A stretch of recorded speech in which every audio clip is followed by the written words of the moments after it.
Y sí, esa es una de las preguntas que hoy queremos tratar de resolver aquí en esta charla en Red Más Internacional. Si vendrá un segundo referendo, porque como ustedes se dan cuenta, pues sigue sin ambiente esa aprobación final del Brexit, ese acuerdo final. Saludamos a nuestro invitado Rafael Piñeros, internacionalista, para tocar este tema. Bienvenido. Gracias por la invitación. Mire, ya vamos a entrar en lo profundo de la política y los tejes y manejes, pero la primera pregunta que le quiero hacer es si se arrepintieron los ingleses de salirse de la Unión Europea, y por eso están esgrimiendo todos estos argumentos un poco más técnicos, pero que lo que hay de fondo es que no se quieren salir, se dieron cuenta que era un mal negocio. Desde el momento en el que se efectuó el referendo en junio de 2016, no quedaron conformes con la decisión, y este año y medio, casi dos largos que han pasado desde ese momento, se ha despertado, digamos, lo más profundo de las distintas facciones políticas alrededor de si sí es conveniente o si no es conveniente, y el Reino Unido no ha sabido dar una respuesta. Hay que recordar que Theresa May llegó allí al cargo de primer ministro porque David Cameron renunció, no hubo una elección general que le diera el aval. Ella llamó a una elección rápida el año anterior, en el 2017, y perdió las mayorías que tenía. Entonces, digamos que su estabilidad política no es muy consolidada, y eso hace que en este momento estemos en este proceso de fractura significativo al interior del Parlamento. ¿Por qué se dice, Rafael, que el punto más polémico de este acuerdo, que ya Theresa May fue y negoció en Bruselas con la Unión Europea, es el mecanismo de salvaguarda previsto para Irlanda del Norte? Explíquenos un poco qué es eso. Listo, vale. El mecanismo de salvaguarda indica que después del 29 de marzo y por el periodo transitorio que va hasta diciembre de 2020, no habrá un chequeo de fronteras entre la República de Irlanda e Irlanda del Norte. ¿Qué quiere decir eso? Quiere decir simplemente que si Reino Unido sale de la Unión Europea, las condiciones seguirán exactamente iguales para la libre movilidad de personas y de bienes entre la República de Irlanda y la República de Irlanda del Norte, que hace parte del Reino Unido. ¿Qué pasa? Los que abogaban por una salida rápida de la Unión Europea querían que se saliera y se saliera completamente. Es decir, que hubiera nuevamente tal vez un rompimiento entre la República de Irlanda y la República del norte de Irlanda. Entonces, al no efectuarse eso, pues sin duda alguna afecta el proceso de salida. Y además, el backstop implica que Reino Unido no puede iniciar negociaciones comerciales sin cumplir la normatividad europea, que era otra de las condiciones que ponían los partidarios del Brexit duro. Es decir, que Reino Unido tuviera la posibilidad de negociar individualmente acuerdos comerciales con los Estados Unidos, con Australia, con Canadá, de manera independiente a partir del 29 de marzo de 2019. Eso no va a suceder, porque de acuerdo a cómo está el plan actual del Brexit, Reino Unido tiene que seguir cumpliendo la normatividad europea, al menos hasta que se cumpla el periodo de transición que va hasta diciembre de 2020. Pero entonces, ¿sirve de algo esta estrategia de Theresa May de aplazar la votación? Porque según ella va a tratar de negociar mejores garantías con la Unión Europea, pero la Unión Europea también ha dicho, no, aquí ya no vamos a negociar nada más. ¿Le va a servir de algo este aplazamiento? Yo creo que no. Como lo vimos en la nota, el Consejo Europeo ha sido claro al decir que este es el único acuerdo, el mejor acuerdo posible entre ambas partes. ¿Qué puede pasar? Bueno, ella tiene que ir el fin de semana a negociar con sus pares europeos y les va a decir, ok, yo no pude lograr los acuerdos, ahora necesito una negociación de esa cláusula que implica que Irlanda del Norte va a estar dentro de las reglas europeas.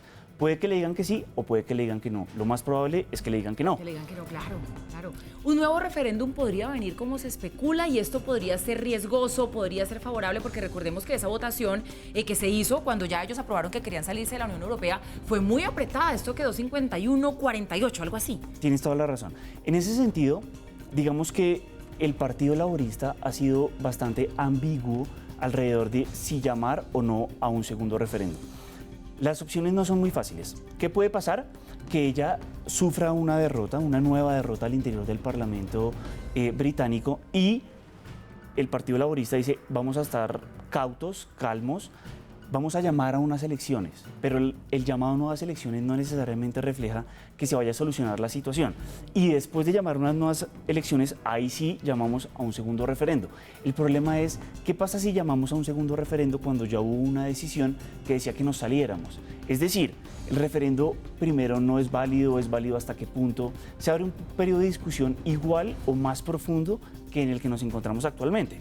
Porque sin duda alguna, el problema es que llamamos a un referendo y no tuvimos la posibilidad de negociarlo o de llevarlo a cabo de la mejor manera. Entonces, sin duda alguna, seguimos en la incertidumbre acerca de qué va a suceder con el Reino Unido en el espacio europeo.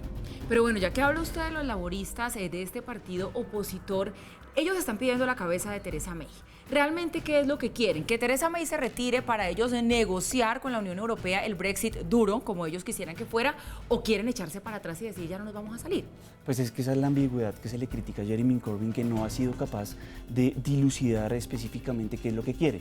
En el Congreso del Partido Laborista que se efectuó el mes pasado en la ciudad de Liverpool, la situación fue ambigua. Si el partido está de acuerdo con que llamemos a un segundo referendo, yo lo apoyaría, pero su primera opción no fue apoyar ese segundo referendo. Entonces queda en entredicho qué es lo que busca y qué es lo que pretende. Sin duda alguna, la opción de los que querían la salida rápida del Reino Unido, pues es bastante difícil de alcanzar. No se puede acabar un matrimonio de 40 años con la Unión Europea diciendo muchas gracias por todo, yo me salgo el 29 de marzo del 2019 y hasta aquí llegamos. ¿Por qué? Porque hay una evidencia económica, como el informe que publicó la semana anterior el Banco de Inglaterra, en el cual asegura que el efecto económico sobre el Brexit sería hasta del 8% del Producto Interno Bruto de Gran Bretaña. Eso creo que no lo van a estar dispuestos a aceptar los ciudadanos y no lo va a estar dispuesto a aceptar ninguna persona medianamente consciente de las implicaciones que ello implica. Por lo tanto, la situación sigue siendo muy ambigua. Una nueva elección le da mayor legitimidad al que gane, posiblemente, pero no asegura una salida ordenada y tranquila de la Unión Europea, como tampoco asegura que Reino Unido vaya a seguir dentro de la institución. Ahora, hay que recordar un interesante elemento que hay que tener presente, y es que una consulta del Tribunal de Justicia de la Unión Europea dictaminó que el gobierno de Reino Unido puede en cualquier momento de manera unilateral cancelar el artículo 50 y de esta manera cancelar la salida del Reino Unido. Es decir, echarse para atrás. Exactamente. Ahora, políticamente eso es excesivamente costoso, Claro. porque queda mal frente a su público interno, pero también queda mal frente a la Unión Europea y los demás socios, y queda mal frente al sistema internacional. Y además es algo que la Unión Europea o las instituciones como la Comisión, como el Consejo Europeo han querido evitar, porque hoy es sobre el Reino Unido, y si mañana lo decidiera Polonia, o si mañana lo decidiera Grecia, o si mañana lo decidiera cualquier otro estado, ¿qué vamos a hacer? Reino Unido es la segunda economía de la Unión Europea, pero si después lo decide cualquier otro estado, no es muy claro. ¿Qué va a pasar allí?